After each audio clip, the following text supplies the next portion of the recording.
The security camera footage was grainy, but what it showed made Detective Sarah Chun's blood run cold. There, in the crowded marketplace of Marrakesh, Morocco, stood a man who shouldn't exist. A man who had vanished without a trace from Portland, Oregon, 3 months earlier. A man whose face wasn't there. Can you imagine looking at someone and seeing nothing where their face should be? Not a blur, not a shadow, just ... nothing. Like reality itself had been erased. Sarah rewound the footage for the 10th time. Her hands trembled slightly as she zoomed in. The timestamp read 14:37, March 15, 2024. The location tag confirmed it. Gemma Elefiane Square. And there he was, Michael Torres, the Portland software engineer who had disappeared on December 18, 2023, leaving behind a life, a family, and more questions than answers. But it wasn't just that Michael was there, thousands of miles from home. It was what the camera had captured, or rather, what it hadn't. Where Michael's face should have been, there was only a smooth, featureless void. Not pixelated, not obscured, simply ... absent. The other people in the frame appeared normal. Their faces were clear, their features distinct. Only Michael existed in this impossible state, a man without a face, moving through the crowd like a ghost made flesh. Sarah's partner, Detective James Park, burst through the door.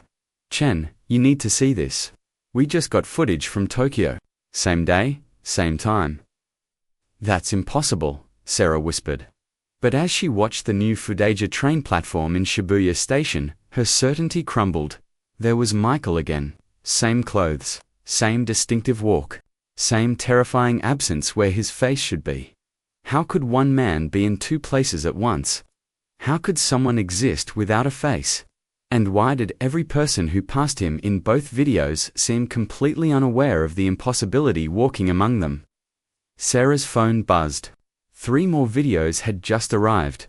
London, Cairo, São Paulo, all showing the same thing. Michael Torres, the man without a face, appearing simultaneously across 5 countries on 5 continents. The case that had started as a simple missing person report had just become something else entirely. Something that challenged everything Sarah thought she knew about reality. Because if Michael Torres could be in 5 places at once, if he could exist without a face, then what else that we believed to be impossible might actually be true? She looked at the wall where Michael's missing person poster hung among dozens of others. His smiling face stared back at her from the photo, the face that no longer seemed to exist in the real world. His wife's words from that first interview echoed in her mind. He said he was working on something that would change everything. Something about perception and reality. I thought he was just excited about a new app. What if he hadn't been talking about an app at all? Sarah pulled up Michael's file. 35 years old, senior software engineer at Nexus Technologies, specialized in augmented reality and perception algorithms. No criminal record. Loving husband, devoted father to 8-year-old Emma, by all accounts. A man living the American dream in Portland's thriving tech scene. Until December 18th, when he kissed his wife goodbye, dropped Emma at school, and simply ... ceased to exist. His car was found in the parking garage at work. His keycard had been used to enter the building at 8:47 a.m. But after that, nothing. No surveillance footage, no digital trail, no credit card usage. It was as if Michael Torres had been deleted from reality itself. And now, 3 months later, he was everywhere and nowhere at once. Sarah's computer dinged. Another email, this time from Interpol. Her heart sank as she read the subject line. 6th sighting, confirmed, Stockholm, Sweden. But that wasn't what made her hands shake as she opened the attachment. It was the note that came with it. "Detective Chen, you'll notice something different about this footage. He's starting to remember." She clicked play. There was Michael, standing in the middle of Stockholm's Gamla stan. Still faceless, still impossible. But this time, he wasn't just walking through the crowd. He was standing still, his blank visage turned directly toward the camera. And though he had no mouth, no eyes, no features at all, Sarah could swear he was trying to scream. What happens when someone loses their face? Not metaphorically, but literally. What happens when reality itself seems to reject your existence, scattering you across the world, like light through a prism? Sarah was about to find out. Because on her desk, her phone began to ring. The caller ID showed a number she didn't recognize, but the area code was familiar. Portland. She answered on the third ring. Detective Chen. The voice was distorted, layered, as if multiple people were speaking at once. My name is ... was Michael Torres. I need your help. I'm everywhere, and I'm nowhere. I can see everything, but no one can see me. Not the real me. Please ... help me find my face. To understand the impossible, sometimes you have to start with the ordinary. And Michael Torres had been, by all accounts, extraordinarily ordinary.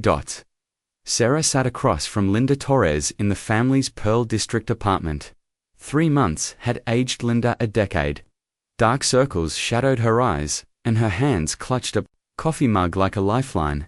Behind her, the walls displayed a life interrupted. Family photos from their vacation to Crater Lake. Emma's crayon drawings, Michael's marathon medals.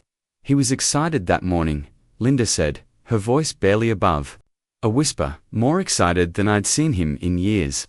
Said he'd finally cracked it, whatever it was. Sarah leaned forward. Can you tell me more about his work? What exactly was he developing? Linda laughed, but it was hollow. You know how tech people are. Half the time, I couldn't understand what he was talking about. Something about perception layers and reality mapping. He worked in a augmented reality, but his project was different. He called it the Consciousness Anchor Protocol. That's an unusual name.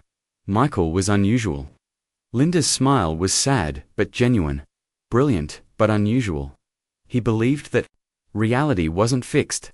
That what we see, what we experience, it's all just our brain's interpretation of data. He wanted to find a way to unlock other interpretations. Emma Torres appeared in the doorway, clutching a tablet. 8 years old, with her father's dark eyes and her mother's cautious smile. Mum, is the police lady here about Dad? Linda nodded, pulling her daughter close. Yes, sweetheart. Detective Chen is trying to help us find him. Emma looked at Sarah with those 2 wise eyes. He's not lost, she said simply. He's just in between. The words sent chills down Sarah's spine. In between what Emma here and there. He told me before he left. Said he was going to be like the quantum cats he always talked about. In all the boxes at once, Schrodinger's cat. Michael had been explaining quantum superposition to his 8-year-old daughter. But what if it hadn't been just a bedtime story? Sarah's investigation into Michael's background revealed a man of contradictions. Born in Tucson, Arizona, to immigrant parents who ran a small restaurant, graduated MIT with dual degrees in computer science and cognitive psychology. Could have worked anywhere. Google, Apple, Microsoft all had courted him. But he chose Portland, and a small company called Nexus Technologies. Michael wasn't interested in money, explained Dr. James Wright, his colleague at Nexus. They sat in the company's break room, surrounded by the typical tech startup aesthetic. Ping-pong tables, beanbags, and motivational posters. He was obsessed with pushing boundaries. With understanding the nature of consciousness itself. Through augmented reality. Sarah asked. Dr. Wright shifted uncomfortably. That was just the beginning. Michael believed that AR could do more than overlay digital information on the real world. He thought it could access other layers of reality. Parallel perceptions, he called them consciousness frequencies. I'm not sure I follow. Think of it like this, Wright explained, sketching on a napkin. We all agree that this table is brown. Solid, made of wood. But that's just because our brains are tuned to the same frequency, interpreting the same data the same way. Michael believed there were other valid interpretations, other ways of existing in the same space. And the Consciousness Anchor Protocol. Wright's face darkened. That was supposed to be the bridge. A way to maintain awareness across multiple perception states. To exist in more than one reality at once. He paused, We told him it was too dangerous. That consciousness wasn't meant to be split like that. But Michael, he was convinced he'd found a way. The project files were classified, but Sarah's warrant gave her access. Page after page of complex algorithms, neural mapping data, and theoretical physics that might as well have been ancient Sanskrit. But scattered throughout were Michael's personal notes. And these were disturbingly clear. Reality is a consensus, not a constant. What if we're all just tuned to the same channel? What else is broadcasting? The anchor works. I can feel myself expanding. But something's wrong with the visual cortex integration. And then, dated December 17th, the night before he vanished. Tomorrow, I'll prove it. I'll show them all. We're not limited to one existence, one perception. I just hope I can find my way back. Sarah interviewed everyone who had seen Michael in his final days. The picture that emerged was of a man on the edge of either a breakthrough or a breakdown. He'd been working 18-hour days, forgetting to eat, talking to himself in languages his colleagues didn't recognize. He scared me, admitted Kelly Chen, a junior developer. The last week, sometimes he'd look right through you, like he was seeing something else, someone else, and his eyes. They didn't always focus on the same thing.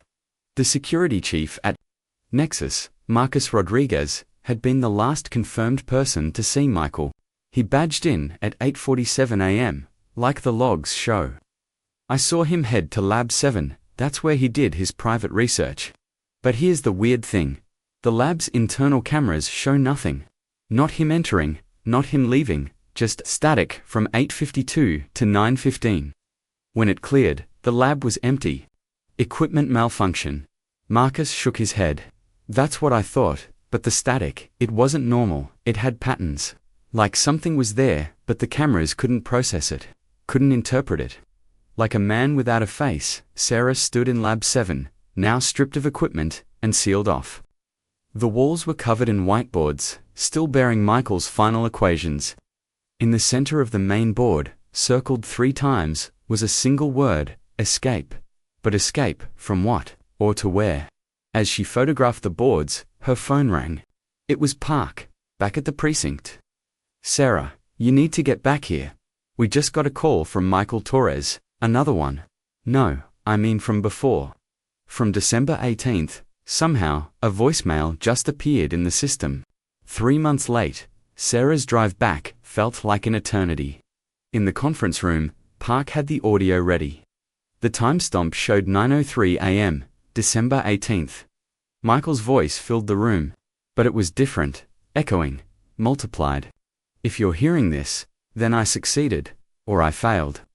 I'm not sure there's a difference anymore. The consciousness anchor protocol works. I can see it all now, every possible version of reality, every interpretation of existence, but I can't. I can't hold myself together. I'm fragmenting across the possibilities, becoming everyone and no one. A pause. When he continued, his voice was layered with what sounded like hundreds of versions of himself speaking in unison. Tell Linda and Emma I love them. Tell them I'm not lost. I'm just ... distributed. I exist in the spaces between certainties, in the quantum foam where observation hasn't collapsed the wave function. I am Schrödinger's cat, alive and dead, here and there, faced and faceless. Another pause, then, barely a whisper, I can feel myself disappearing. Not dying, worse, becoming improbable. If anyone finds this, know that I found what I was looking for. I just didn't realize the price. Reality isn't meant to be seen from all angles at once. We need the limitations. We need the boundaries. Without them, we're just ... potential. Infinite, terrible potential. The recording ended with a sound that wasn't quite static, wasn't quite screaming, wasn't quite anything Sarah had heard before. It was the sound of someone falling between the cracks of existence. The sightings were increasing. What had started as 5 simultaneous appearances had grown to dozens daily.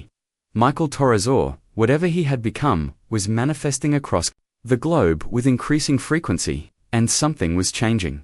Sarah had assembled a team. Park, her partner, Dr. Yuki Tanaka, a quantum physicist from Portland State University, and Father Marcus O'Brien, a priest with a doctorate in consciousness studies.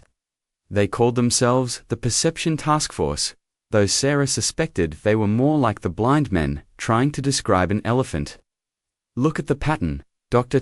Tanaka said, pointing to a world map covered in red pins. "It's not random. Each appearance corresponds to a major population center, but more specifically, to places with high electromagnetic activity, power plants, research facilities, server farms." "He's drawn to energy," Park asked. "Or he needs it," Tanaka corrected. "If Michael really has distributed his consciousness across multiple reality states, he would need enormous amounts of energy to maintain coherence, even partial coherence." Father O'Brien studied the footage from Stockholm, where Michael had stood still, facing the camera. "In all my years studying consciousness and the soul, I've never seen anything like this. It's as if he's become unstuck from the normal rules of existence. The calls are getting more frequent too," Sarah added. "Every day now, sometimes multiple times, her phone would ring with that impossible, layered voice. Michael's messages were becoming more desperate, more fragmented. Can't find the anchor, ... scattered too thin. Emma's birthday is tomorrow, ... or was it yesterday, ... Time doesn't flow right here. Help me, ... I can see you all, but you can't see me, ... not the real me, ... Double quotes. The breakthrough came from an unexpected source. Emma Torres had been drawing pictures, dozens of them all showing the same thing. A figure made of overlapping shadows, each shadow showing a different scene. "That's Daddy," she explained to Sarah, her voice matter of fact. "He's in all the places at once. Like when you look through a kaleidoscope, and one thing becomes many things." "Emma, has your daddy talked to you?" "Since he left," the little girl nodded. "In dreams. He says he's trying to come home, but he can't remember which home is real. He shows me places, beautiful places, scary places, places that don't make sense. He says he's looking for his face." "Why his face specifically?" Emma's expression was too serious for an 8-year-old. "Because that's where we keep ourselves. In our faces, that's what makes us who we are to other people. Without it, he's just ... possibility." The task force set up monitoring stations in Portland, trying to predict where Michael might appear next. The pattern Tanaka had identified held he was drawn to electromagnetic hotspots, but more than that, he seemed drawn to places of significance. His old running route, Emma's school, the restaurant where he and Linda had their first date. "He's trying to anchor himself," Father O'Brien observed, "using memories, emotional connections, but without a stable form, without a face to focus. His identity." The first direct contact came at 3 a.m. on a Tuesday. Sarah was monitoring the equipment they'd set up at Nexus Technologies when every screen in the lab flickered to life. Michael's faceless form appeared on each one, but from different angles, in different locations. The audio was a cacophony of overlapping voices, all Michael, all speaking different words. "Detective Chen, ... double quotes, Sarah, please, ... can you see me? Which one is real? Help me choose, ... I found the answer, but I lost the question." Sarah grabbed the microphone. "Michael, can you hear me? This is Detective Chen. Your family misses you. We want to help you come home." The voices synchronized for a moment. "Home. I'm in all the homes, every possible version. I can see Linda in realities where we never met, where we grew old together, where we ... where I never lost my face. Focus on this reality, Michael, the one where you have a daughter named Emma, where you worked at Nexus, where you created the Consciousness Anchor Protocol." The screens flickered. For just a moment, Sarah thought she saw features beginning to form on that blank visage, the hint of eyes, the suggestion of a mouth. But then it collapsed, and Michael's anguish filled the room. "I can't. Every time I try to choose one reality, the others pull me back. I'm spread too thin. I need ... I need an anchor. Something to collapse the wave function. To make me probable again. Tell us how. Tell us what you need." But the screens went dark. leaving only the echo of that multiplied voice. Find the first place where it started, where I left myself behind. Part 4. The Revelation Lab 7 at Nexus Technologies had been sealed since Michael's disappearance.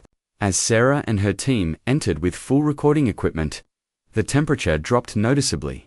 Dr. Tanaka's instruments went wild, detecting electromagnetic anomalies off the charts. Whatever happened here, Tanaka whispered, it left a scar. In local spacetime, they found it in the center of the room, a chair surrounded by complex machinery, cables snaking out like technological tentacles. The consciousness anchor protocol apparatus, Michael's notes, scattered on a nearby desk, detailed the final experiment. The anchor will maintain cognitive coherence while consciousness expands across probability fields. Visual cortex integration remains problematic. Facial recognition systems may not process correctly across reality states.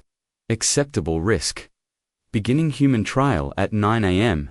He experimented on himself, Park said, stating the obvious.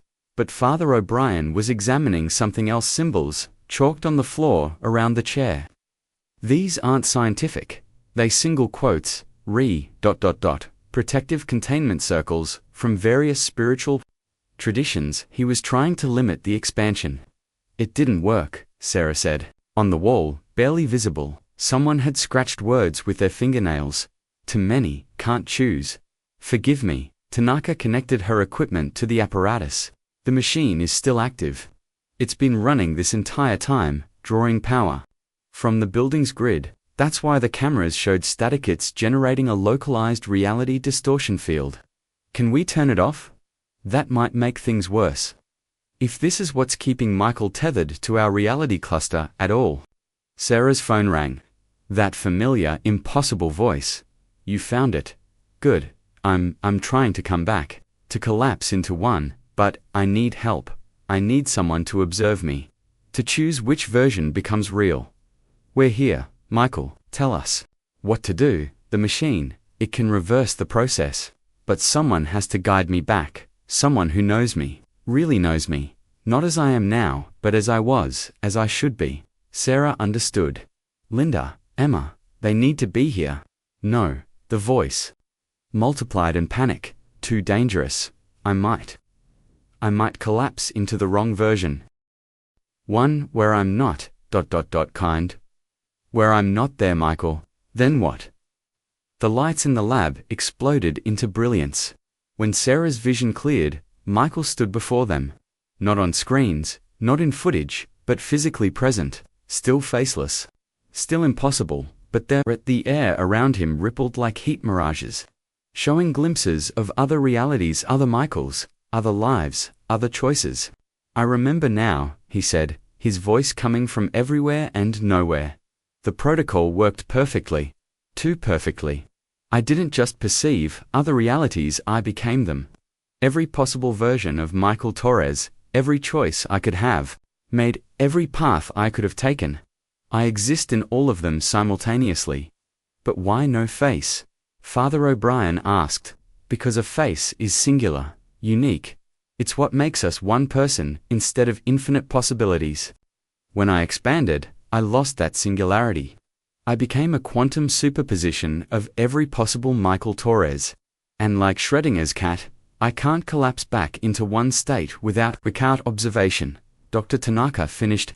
You need someone to look at you and choose which version you become. Michael's faceless head nodded. But who has the right to make that choice? To decide which of infinite possibilities becomes real? Which versions of me cease to exist, so one can live? Sarah stepped forward. You do, Michael. You have to choose. Can't, don't you understand? Every version of me wants to be the real one. The Michael who became a rock star. The one who stayed in Tucson. The one who never married. The one who died in childhood. The one who became a monster. They're all me, all equally valid. How do I murder infinite versions of myself? The revelation hit Sarah like a physical blow. This wasn't just about advanced technology or quantum mechanics. This was about the fundamental nature of choice and identity. Every decision we make kills infinite other possibilities. Michael had found a way to avoid that, to be all possibilities at once, but in doing so, he'd lost the very thing that made him human. The ability to be one person, to have one face, to make one choice. Michael, Sarah said softly, being human means accepting limitation. It means choosing one path, and letting the others go. That's not murder, that's life. The faceless figure turned toward her, and she could feel the weight of infinite gazes. But how do I choose? How does anyone choose? From her pocket, Sarah pulled out the photo from Michael's desk. Him, with Linda and Emma, at Crater Lake. You choose based on love. On connection. On the people waiting for you to come home. The lab had become a maelstrom of possibilities.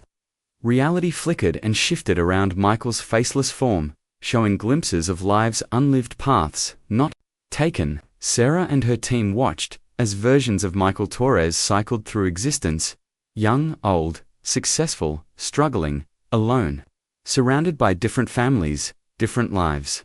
We need to stabilize the field, Dr. Tanaka shouted over the growing distortion. The apparatus is overloading. If it fails, I scatter completely. Michael's multiplied voice confirmed. Become nothing more than quantum noise. Across infinite realities, neither alive nor dead. Neither here nor there, forever. Sarah made a decision. I'm calling Linda. No. Michael's protest shook the building. I can't. What if she sees the wrong me? What if the version that collapses isn't the one she loves? That's the risk we all take. Father O'Brien said gently. Every day, we wake up slightly different than we were. We make choices that change us. Yet the people who love us continue to love us. Not because we're perfect or unchanging, but because we're us. Sarah's phone was already dialing.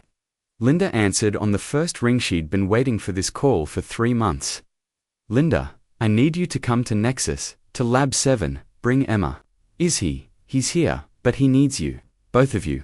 20 minutes later, the longest 20 minutes of Sarah's life. Spent watching reality fracture and reform around Michael's desperate attempts to maintain coherence. Linda and Emma Torres entered the lab. Emma saw him first. Daddy, she ran forward before anyone could stop her, right into the field of quantum uncertainty. Emma, no. Michael's voice shattered into panic. You don't understand. I'm not just your father. I'm versions where I'm not kind, where I'm not good, You're my daddy, Emma said simply, reaching up to where his face should be. All the versions, even the sad ones, even the angry ones, they're all you. Linda joined her daughter, tears streaming down her face. Michael, I don't care which version you are, I care that you come back. We'll figure out the rest together, we always have. But what if I'm different? What if I'm not the man you married? Linda laughed through her tears. You're already different from the man I married. 12 years changes people. But I fell in love with you, not with one version of you, but with the person who chooses, every day, to be kind, to be curious, to love us. That's what makes you, Michael. Not your face, not your achievements, not your possibilities, your choices. The chaos in the lab began to calm. The flickering realities slowed, and on Michael's blank visage, features began to emerge. Not all at once, but gradually, like a photograph developing. Eyes first, filled with tears. Then a nose, a mouth. The familiar lines and contours that made him uniquely himself. I choose, Michael whispered, and his voice was singular now. Human, afraid, but determined. I choose this. I choose you. I choose us. Dr. Tanaka's instruments showed the quantum field collapsing, probabilities condensing into a single, stable reality. The other versions of Michael the rock star, the loner, the monster, the saint faded like dreams upon waking. What remained was a man, flawed, frightened, but undeniably real. Michael Torres collapsed to his knees, fully formed, fully human, fully present. Linda and Emma embraced him, and for a moment, the family was whole again. But the story wasn't over, couldn't be over, because Michael remembered. He remembered being everywhere, seeing everything, existing as pure possibility. He remembered the terrible freedom of being unlimited, and the crushing weight of infinite choice. In the days that followed, as various agencies debriefed him, as scientists studied the remnants of his technology, as the world tried to make sense of the impossible, Michael struggled with a unique form of survivor's guilt. He had chosen this life, but in doing so, had denied existence to infinite other versions of himself. "It's like I committed genocide," he told Sarah during one of their sessions. "All those other possibilities, other lives, I killed them by choosing to be this version of me." "No," Sarah corrected gently. "You gave them meaning. Every choice we make honors the possibilities we don't choose by making our chosen path count. That's not murder, that's the human condition." The consciousness anchor protocol was classified and sealed. The apparatus was destroyed. But the knowledge couldn't be unlearned. Somewhere out there, others would try to expand beyond the boundaries of singular existence. Others would seek to escape the limitations of being one person in one reality. Michael returned to his family, to his life, but he was changed. He'd seen behind the curtain of reality, glimpsed the infinite possibilities that exist in every moment. Sometimes, late at night, Linda would find him staring at his reflection, touching his face as if to assure himself it was still there. "Do you regret it?" she asked one evening. Michael considered the question.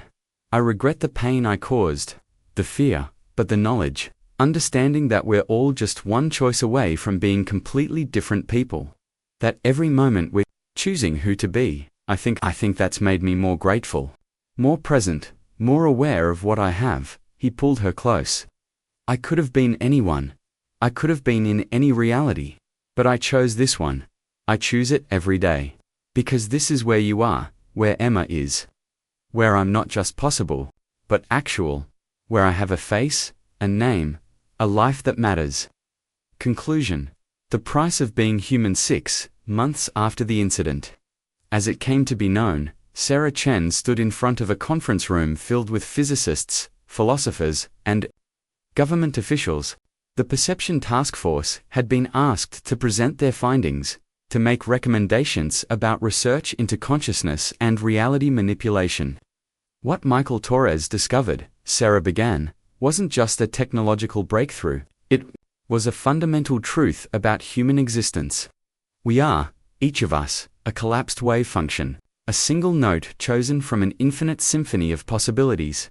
And that limitation, that boundedness isn't a flaw. It's what makes us human. She clicked to a slide showing Michael with his family, taken just a week ago.